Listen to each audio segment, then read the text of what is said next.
Next, let's talk about looking for problems with tenses. Now, I know tenses are something in the English language that are difficult for a lot of people. So it might take you some practice to get used to using tenses, and that's okay. But as you're going through your editing process, this is one of the things I want you to have on your checklist to look for, is to make sure that the tenses match up with the verbs and the nouns and the articles. So let's look at a couple of examples where the tenses are not quite right. The first one says, for example, Imbalbasania is known to be introduced from China to the Ryukyu Isles in Japan already in the 16th century. Okay, so we're talking about something that happened in the past, in the 16th century, but the verbs and other words used are in the present tense. So there's a mismatch there. The second example says, recent studies are pointing toward the potential role of chromatin modifications and epigenetics in plant responses to environmental changes. So this is a form of present tense,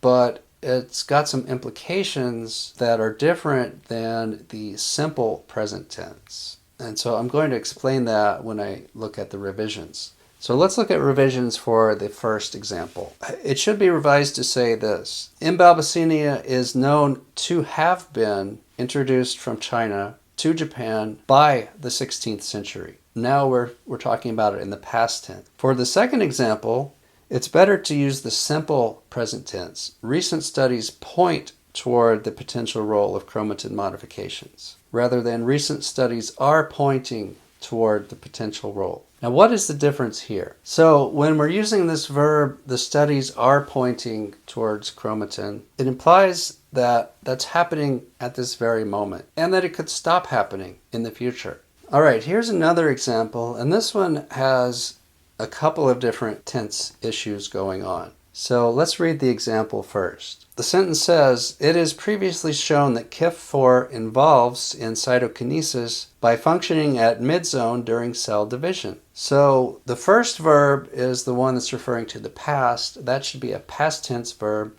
It was previously shown. And then the second part of the sentence is the fact of nature that continues to the present. KIF4 is involved. So they've just chosen the wrong form of involve. We can't use involves in the way that it was in the original sentence. It should say is involved in. So even though involved sounds like a past tense verb, the way it's being used with the present tense is shows you that it's something that is true at the current time. So the tenses can be a little bit complicated and hard to explain, but make sure if you have any questions on those that you get some outside opinions or use your grammar checker to help you decide which is the right way to go.